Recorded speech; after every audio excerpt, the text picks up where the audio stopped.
kids! Frag out!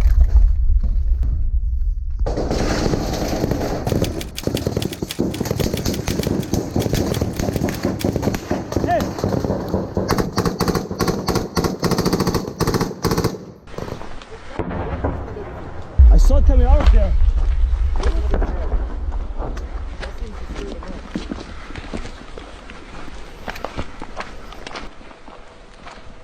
War. War is inevitable.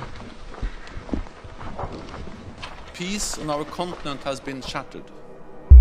We now have war in Europe on a scale and of a type we thought belonged to history.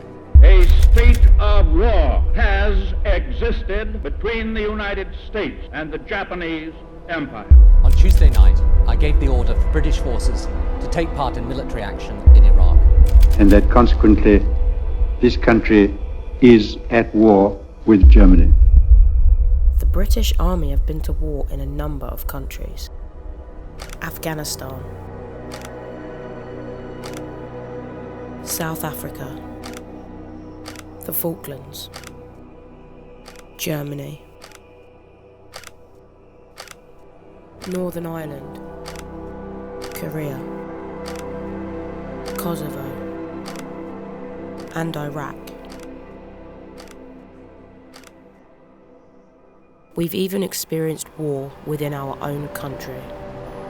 Reports are just coming in of an explosion at Liverpool Street Station here in London. We're now hearing reports that a bus has been ripped apart in an explosion in central London. The explosion on the bus in Tavistock Square was caused by a suicide bomber. Saying that towards the end of that concert there was a loud bang, that was some kind of explosion, a number of fatalities. Oh my God. What's going on? This was among the worst terrorist incidents we have ever experienced in the United Kingdom. War takes many shapes and forms, but what's next for Great Britain?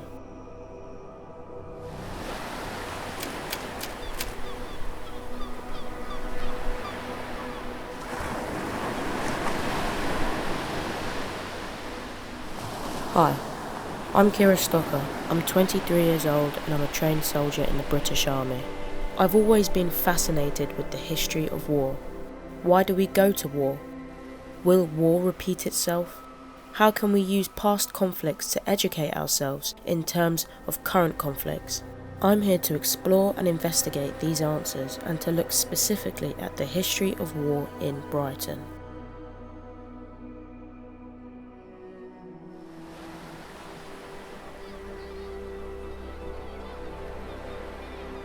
Brighton, a quiet seaside town located south of England, known for its beautiful stone beaches and fishing right off the pier. But what happens to a once calm and tranquil city during a violent world war?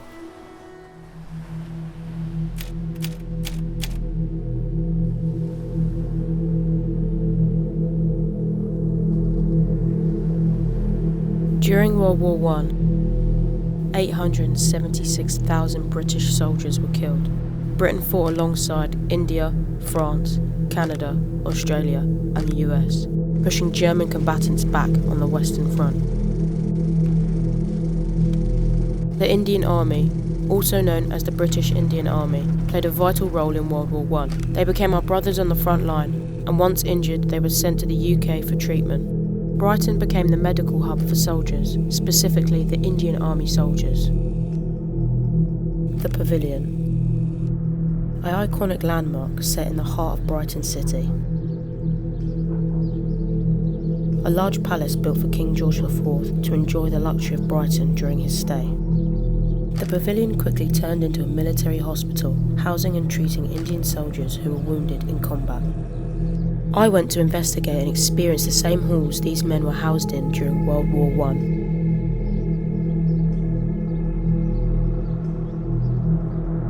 I was overwhelmed by the overly large, polished array of furniture and silverware, but while exploring the huge palace, it came to my attention that the history of the Indian soldiers were very briefly spoken about, while the royal, rich personnel were the focal point.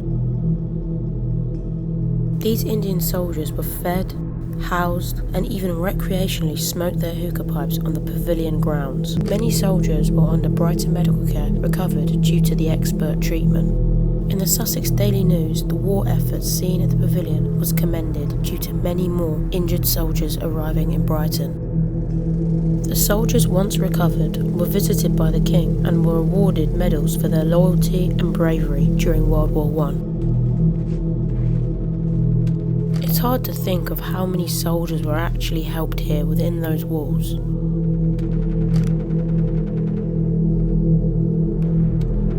And to see members of the public now walking the same grounds these heroes once walked, without truly understanding the history behind the Brighton Pavilion. As a soldier myself, it saddens me to see these soldiers overlooked, as the British Indian Army are held personally close to our hearts, due to its connection to my own regiment, 3 PWRR. My military career started at a very young age.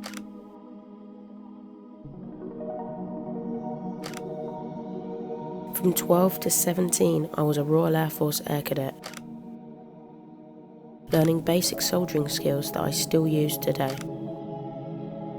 1474 Wickford Squadron was a home away from home, a place of belonging and friendship. I achieved so much.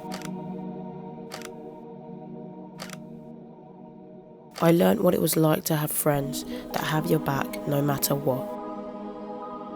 Now at 23, I'm part of a very big family, the Princess of Wales Royal Regiment, a light infantry battalion that I have been a part of for almost 3 years now. Being in the army, you truly value friendships, whether that's going through training, exercises or operations. We are all family no matter where we come from, and being part of PWRR has taught me that.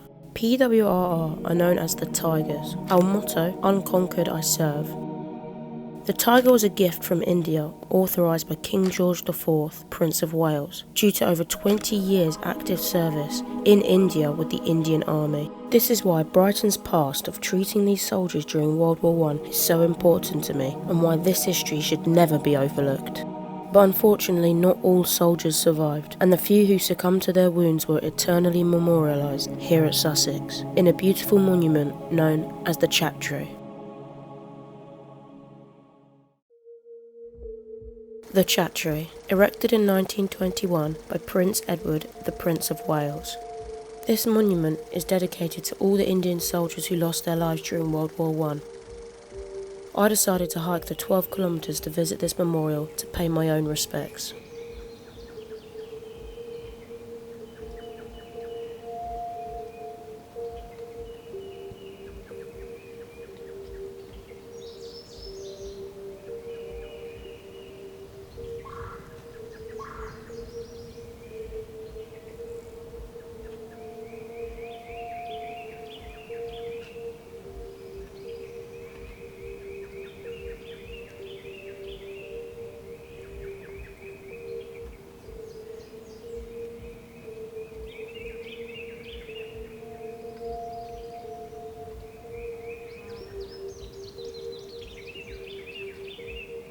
Being at the Chatri helped me to reflect, looking at my own life in relation to our past heroes. I started to think of my family, my great-granddad who was killed in action in Soviet Russia, forced by the German agenda to become a Nazi officer. But also my granddad, barely 18, signing up for the draft and becoming military police in Singapore. Even keeping his old helmet and gas mask.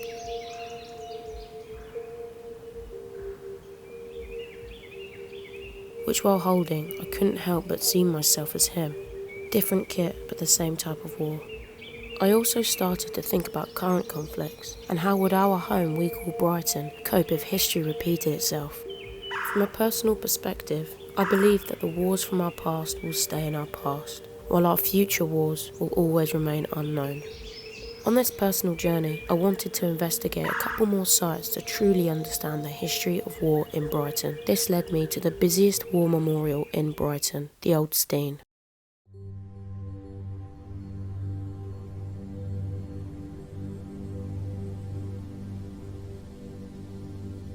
October 7th, 1922, the World War I Memorial was dedicated to the 2,600 service personnel who died in the war.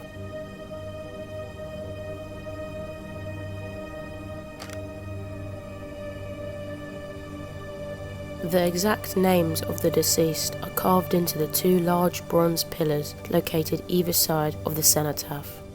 My linked regiment, the Royal Sussex Regiment, is listed with names of soldiers who also died within combat.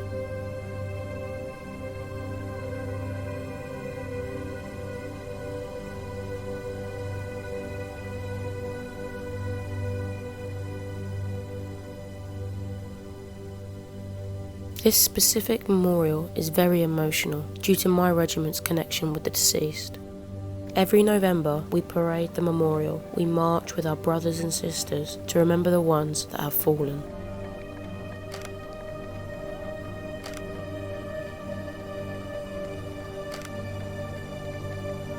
It's part of our Brighton history that we pay our respects to those who have died for our freedom and never forget our soldiers who gave their present for our future. To honour the dead, I visited one of the oldest and largest cemeteries in Brighton, Woodvale.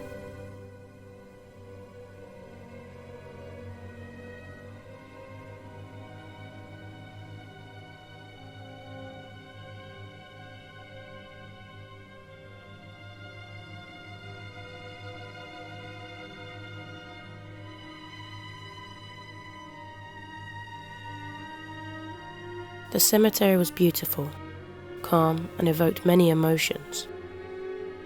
Many of our soldiers' graves are dotted throughout the grounds, the porcelain white headstones standing out from the rest. Groups of military graves still in staggered formations, always close to another as if to tell them they will never be alone again. Many of the military graves were RAF, which made me think about my younger self as an RAF cadet. It saddens me to see young military graves, some as young as me. Why does war have to happen? The devastation, the carnage, the mass amount of casualties, it's never worth it. Currently, we seem to experience conflict on a daily basis.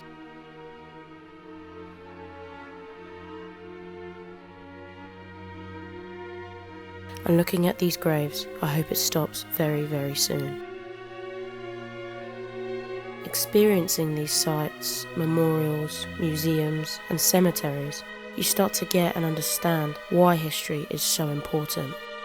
The emotion and memories you feel when at these locations gives a new meaning to cherishing life. As of present day, the biggest result to lives lost within the military is suicide. At least 22 veterans commit suicide every year. Being here at these war graves, it truly makes you look at life differently. War is inevitable. History will repeat itself. We see that happening every day. But how we, as not just soldiers, but as people on this planet, live our lives to the fullest, that is probably what all the fallen troops would want. This exploration and investigation has taught me how we can never know the true answer to life's worrying questions. We can only live life for the now. They paid the ultimate sacrifice for you and me.